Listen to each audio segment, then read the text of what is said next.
Hello po mga kababayan, kamusta po kayong lahat? And once again, welcome back to another episode of Simply Talkies Vlog. So ang pag-uusapan natin mga kababayan ay itong mga budget at ganun din po, meron pong magandang balita para sa mga kawani ng gobyerno. At eto nga po, meron pong nag-resign na gabinete ng gobyerno, no? So meron pong mga ulat diyan. At mukha namang mukhang sasalsalin na naman ito ng mga DD shit. No, tiyak ito paglalaroan na naman at i-blame na naman ang Pangulong Marcos bakit nag-resign ang gabinete na ito. Pero bago po tayo magpatuloy, tayo po ay magbibigay pugay at pasalamat sa lahat ng ating channel members, followers, subscribers, nagla-like at nagsishare ng ating videos, sa mga nagbi-video replay, sa mga nagsishare ng kanilang blessings tulad po ni Ate Beth M. at si Miss Ines Galsote. Maraming salamat po sa inyo at ganun din po sa mga nakakasama natin sa live chat ng ating video premiere at ng ating live stream, no? Hindi ko na po kayo maisa-isa pero shout out po lahat sa inyo. God bless. At doon din po sa mga hindi pumapanig sa atin, no? Tulad ng mga LDS, DDS, XDS, yung mga pinks or minks or mga anti-Marcoses. Welcome naman kayo. Basta magkomento lang kayo dun sa ating video, no? Bigay kayo ng tama ninyong opinion at reaction. Okay, so eto po mga kababayan, simulan natin muna dyan sa hinihinging budget ng inyong magaling na BP. Naku, masakit talaga yung kaliwang mata ko, namumula na, grabe. Kailangan na talagang magpatingin sa eye doctor, no? So sabi po dito sa ABS-CBN, DBM, yung Department of Budget and Management, BP Duterte's office seeking 8% increase in budget for 2025. Anak ng puta naman. Naghihingi pa ng 8% increase. Ano naman ang nagawa niyan para sa bayan? No, buti pa to. Parang ang bilis lang manghingi ng pera. Parang ang bilis lang manghingi ng pay increase. Yung mga ordinaryong kawani, ordinaryong mamayan, pahirapan, manghingi ng increase ng sahod. Pero itong BP ninyo, ang lakas ng loob pa na manghingi pa ng increase. 8% pa mga kababayan. So, yan ang sinabi ng DBM sa pamamagitan ni Secretary Pangandaman. So, the Office of the Vice President is requesting a budget of over 2 billion pesos. Oh, parang napakadali lang kumuha ng 2 billion mga kababayan. Dapat nga ang budget lang niyang piso eh. Ala namang silbi. Pagdating sa mga sakuna, takas. Ha? Pagbalik, magrarant, magtatantrum. Tapos magbibigay lang ng mga matalinhagang statement. Tapos no comment sa mga national issues the like of West Philippine Sea, sa pangbubuli ng mga Chekwa, sa mga krimeng ginagawa ng mga Inchik dyan sa Pogo, buti na lang binana ng Pangulo. Tapos manghihingi ka ng 2 billion? Over pa yun ha, over. Ha? Ito ang sabi. Budget Secretary Pangandaman said the proposed 2.037 billion pesos mga kababayan, no? For the OBP is 8% higher than the last year's budget. Grabe naman ito, no? Wala daw doon sa budget na yan na hinihingi niya ang mga confidential or intelligence fund. Wala daw po. Makapal na talaga ang muka kung talagang manghihingi pa siya ng CIF. Ang sabi ng DBM, yun daw pong hinihingi niyang budget niya na 2.037 billion pesos ay 188.5 million of the proposed allocation for the personnel o personal services. Personal services. Dapat i-breakdown nyo yan. Ano yung mga personal services? Personal personal. 1.79 billion pesos will go to maintenance and other operating expenses. and 56 million for capital outlay. Hindi ko po naintindihan yan, mga accounting terms na yan, o yung mga request na yan. Pero mga kababayan, ito lang ang tanong. Deserve niya ba na mamigyan ng ganyang kalaking budget? Diba? Ano nagawa niyan? Anak ng puta, tapos sasabihin, kami nga ang naunang nagbigay ng tulong eh. Bakit? Sa inyo ba galing ang pera? Personal nyo ba? Ay, hindi, may personal services dun eh. Gago. Anak ng puta. Antibay nito mga kababayan. Kung siya nanghihingi ng 8% increase sa kanyang budget for 2025, na nandun lang naman niya paglalaroan yung budget niya sa 3 items na binigay ng DBM, ang Office of the President naman sa kanyang travel fund ay mababa. Baka pinagbigyan na naman si Tamilmil, o sige, bawasan na lang natin yung ating travel fund, ibigay nyo kay Tamilmil. Putang ina talaga, no? Napaka-spoiled brat ng babaeng ito. Dapat dyan, pag susuriin na yung meron ng yung ididepensa na nila yung budget niya, pwede ba, Sandro Marcos? Ha? Huwag ka nang magtaas ng sabing parliamentary courtesy. She needs to defend it. Let her talk. Let her defend her budget. Tingnan natin kung paano walang patwitams. Nak ng puta, eh, sinalba nyo siya nung last time, eh, yung kay, dun sa budget hearing niya sa lower house, eh, parliamentary courtesy. Kailangan mag-explain siya ngayon. Tangina. Pambihira, napagbigyan na, sobra-sobra na mga kababayan. Walang parliamentary courtesy. Putang ina, yung ibang mga, ano dyan, gabinete, nag-e-explain ng kanilang budget. Pagdating sa kanya, parliamentary courtesy. Presidente lang merong ganun.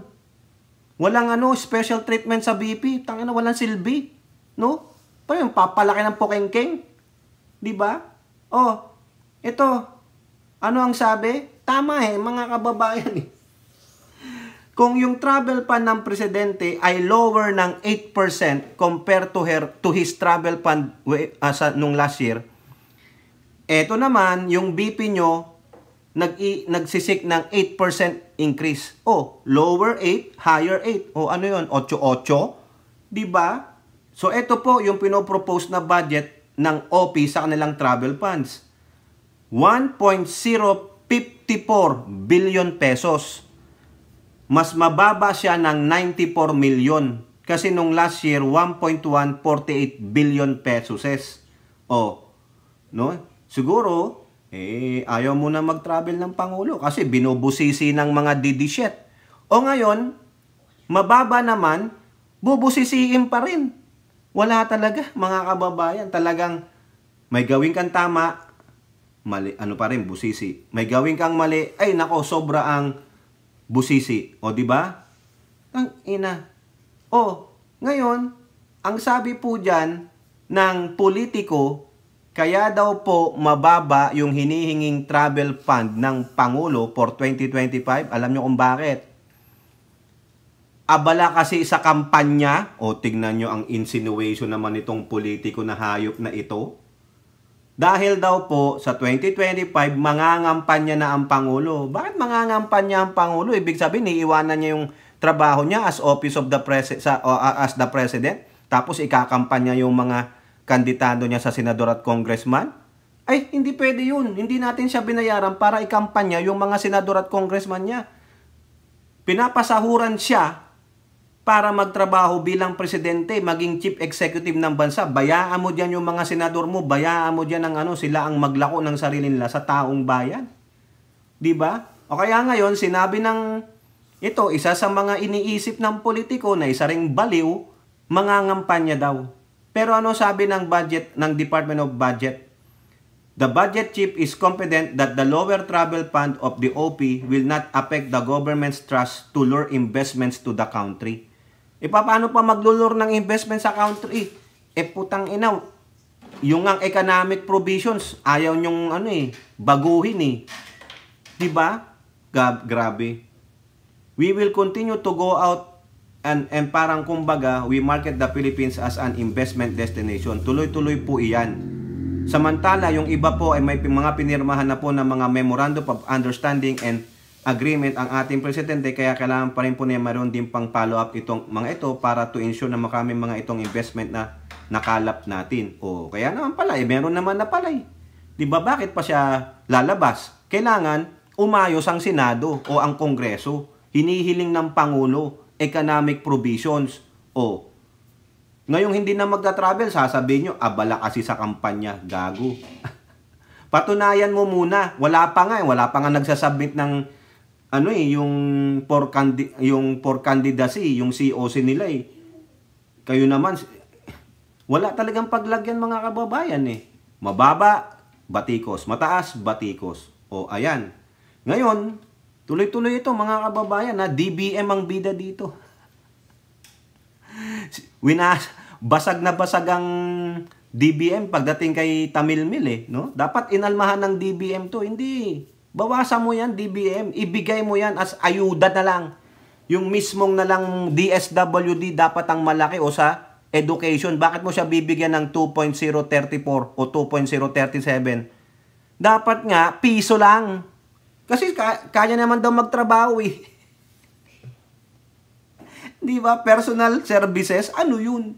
Yun naman. O eto po, mga kababayan ha, magandang balita to. Para sa mga government employee, sana naman gumana na ang mga serbisyo ninyo. Gumanda pala, gumanda. Huwag nang magmaldita. Hindi yung parang araw-araw, meron kayong regla. O, pasensya naman sa mga kababaihan ha, idiom lang. Okay? Nung nagsona po ang Pangulo, sinabi niya yan. O, ano ang sabi ng DBM? DBM, first wave of government wage hike retroactive starting January 2024. Ito pa lang yung sinabi ni Secretary Pangandaman. Kasi nga po, nasabi nga po yan sa kanyang sona ni Pangulong Marcos. Ha? Sabi po ni Pangandaman, as of now, we are perfecting. Ha? Piniperfect daw yung EO. And we are hoping for the issuance of the EO soon. Ha? Soon.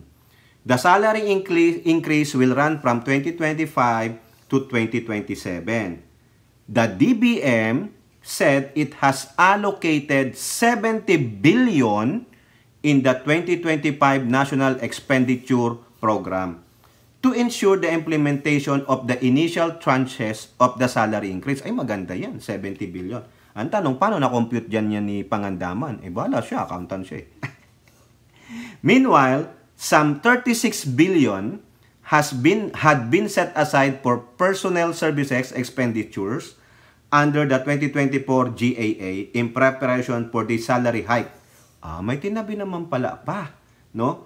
Earlier, the DBM said the salary increase for government workers is expected to benefit 165,007 sub-professionals, 1.1 million plus professionals, such as teachers and lawyers. Palakpakan. E paano po? Kasama po ba dyan ang mga frontliners dun sa professionals? O, di ba? Kasama po ba dyan yung mga nagtatrabaho sa hospital ng gobyerno na hindi professionals? Baka doon sa sub-professionals. O, ay walang nilagay na ng professionals. Kawawa naman. And 22,640 personnel in executive functions. Huwag nyo nang bigyan niya ng executive functions. Ang lalaki na ng sahod niyan. Ibigyan nyo na lang dyan sa mga frontliner. Pambihira naman. The last time salaries of government were increased in 2023. O, tignan nyo. Nag-increase na pala kayo. Taon-taon pala nag-i-increase kayo. Mga hinayupa kayo eh. So, ito for tranches. Hanggang 2027 daw yung increase. Baka budgeted na yan. Okay? Ito pa maganda. Meanwhile, Pangandaman also announced that a total of 9.6 billion pesos has been allocated for the allowances of government workers starting next year. O so January 2025 yon. The allocation will provide each government employees 7,000 pesos for their medical allowance as a subsidy to avail of Health Maintenance Organization, the HMO, or HMO type benefits. The annual medical allowance may be used for various medical services, helping public employees prepare for any health emergencies na budget. Okay, maganda po yan. O dito kasama po daw ang mga guro. Ayan din ang sinabi ni Angara sa mga guro. He is confident na matataasan ng sahod ng mga guro during Marcos presidency. Ayan na, sinabi dito ng Philippine News Agency, yung 1.1 million plus na professionals such as teachers and lawyers. O, pag hindi nakatanggap ang mga teachers, dapat may managot. Sinabi dun sa report binasa ko lang po O, sino ang isa sa mga tuwang-tuwa dyan? Di si Jinggoy Estrada, government worker salary hike honors their hard work and dedication. Siguro, it's about time na. Di maganda. Ipinangako ng Pangulo sa SONA, pagbigyan. O sana umabot sa mga guro. Okay? Now, eto po ang latest. Latest lang ito. Nakita natin sa Philippine News Agency, August 3rd. PBBM issues executive order on government workers pay hike, medical allowance. Tapos na po. Nag-issue na siya. President Marcos Jr. has issued an EO granting a 4-tranche salary increase and a medical benefit, a medical allowance to government workers. Nagkatotoo na po yung sinasabi ni Pangandaman. At natutuwa na si Jinggoy. Hindi lang increase sa pay hike, kundi sa may medical allowance pa sila. Biruin nyo yun? Ang ganda niyan. Sana umabot sa mga teacher. EO 64, Inc. Pinirmahan ng Pangulo on August 2nd covers all civilian government personnel in the executive, legislative, and judicial branches, constitutional commissions, and other constitutional offices. There will also be a pay hike among those who are working in government-owned or controlled corporations, yung mga GOCC, not covered by Republic Act 10149 or the GOCC Governance Act of 2011, as well as all personnel of local government units, regardless of their appointment status, according to the new EO. Oh, wow! Marcos ordered the increase in salaries of government personnel to attract, retain, and engage high-performing civil servants. Like the teachers and medical professionals o yung mga frontliners. Tipo ba? Tama, mali. Alagaan nyo yung mga yan kasi yan din ang lifeline natin. Hindi lang itong mga executive, legislative, and judicial. Ang lalaki ng mga sahod na ng mga yan Yung sahod ng mga guro, katiting lang. Di ba? Pangandaman, baka mamaya hindi na naman totoong hindi mabigyan ng mga increase ang teachers at frontliners. Nako, kawawa naman. May magwewelga talaga dyan. No? Okay? Retroactive daw po yan, no? Ng January. Wala. The second tranche will be implemented. Hay, nako, laki nito. Kung retroactive yan ng 2024 January, laki retro nyo. Baka kailangan nyo nang mag-compute ng retro ako. Pwede ako. Yan ang isa sa mga trabaho natin dati. Okay, so, natupad na po. EO number 64. Nagbibigay ng pay hike and medical allowance sa mga government workers. Okay, so yan po. Now, ito yung isa sa mga sad news, pero good news. May nag-resign po sa gabinete ng Pangulo, si DTI Secretary Fred Pascual. Sabi niya, babalik na siya sa private, no? Kaya, ganun talaga. Pero mukha namang okay naman yung DTI. In-appoint nga ng Pangulo si Undersecretary ng DTI, si Roque, ang pangalan nito mga kababayan. Hindi po si Harry Roque Baka mapagalitan tayo. Hindi po si Harry Roque yung in-appoint ng Pangulo. Kundi isang Roque, Undersecretary sa DTI. Ano man pangalan ito? Ito, si Maria Cristina Aldiguer Roque. Siya muna kasi wala pa pong napipisil ang Pangulo. Acting lang naman siya. Acting, Hindi po yung talagang siya na ang DTI Secretary. Ngayon, ang sabi po ng Manila Times, ito kasi, Manila Times, isa rin to Cabinet revamp. More exit scene. Ayun daw. Ang sabi pa dito, Ferdinand Marcos Jr. is cracking his whip on non-performing agencies and a revamp that may see the exit of at least 2 more cabinet members. Ayan. So, may insinuation na ito daw si Secretary Fred Pascual ay baka non-performing yung agency niya. Eh, hindi po eh. Maganda po ang performance ng DTI, di ba? Hay nako. Ang sabi pa nga ng Pangulo, lungkot at malulus natin siya. O, yun ang sabi dito. Sa mga balitang nabasa ko. Nakakaasar kasi itong mga ibang mga may insinuation tulad niyan, cabinet revamp, hindi magandang performance, yung ibang mga DCC, o tingnan nyo, nag-resign yung DTI, Trade and Industry. Ibig sabihin, walang nangyayari, hindi gumagana yung mga trip ng Pangulo. Hoy, magbasa-basa kayo. Punta kayo sa DTI website, makikita nyo. Ngayon, sabi dito sa report na itong mga kababayan, meron pa daw dalawa, di ba? Sabi doon, na nabasa natin, dalawa pa daw. Ang insinuation nila, mga kababayan, yung dalawa po na cabinet members, na magre-resign o papalitan ay si DOTR Secretary Jaime Bautista and DICT Secretary si Ivan Uy. Hindi natin alam kung sino yan, no? Di ba? Tama, mali. Eto nga, sabi ng Pangulo dito kay Fred Pascual, dito po sa ulat ng Inquirer, Pascual quits as DTI chief, returning to private sector.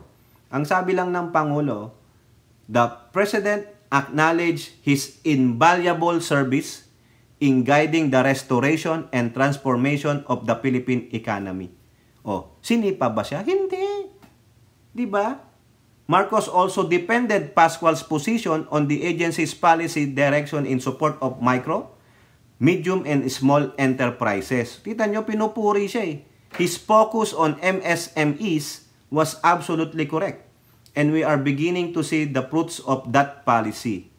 He, however, lamented, nalulungkot ang Pangulo, maiyak-iyak siguro siya, Pascual's departure. Sabi ng Pangulo, we are sorry to lose him, but we respect his decision that this is the time for him to return to the private sector. Ayan. 'Di ba? Wala po siyang sinabi dito na ganito ang naglintaya siya, hindi na masama ang dating ng economy natin, ng estado ng bansa natin pagdating sa trade and industry. Ano lang sabi diyan ni Fred Pascual, after much reflection, I have decided it is time for me to return to the private sector. There, my roles will allow me to continue contributing my expertise and experience while being able to spend quality time with my family. Ayan po.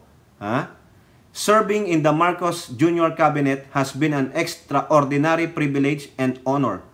I take pride in our collective achievements at the DTI.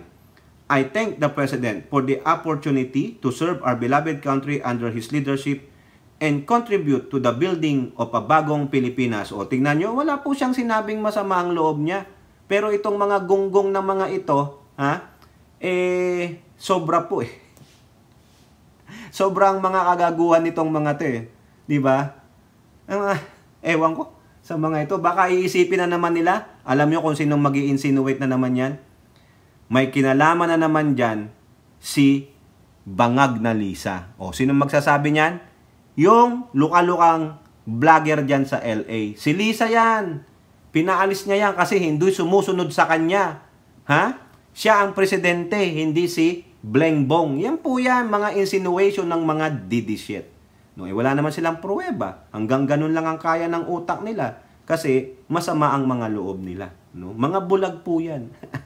May sinabi ba dun sa resignation letter ni Pascual sa kanyang statement na galit ako sa Marcos, pinalayas ako ni FL? Wala. Sila, alam din ba nila?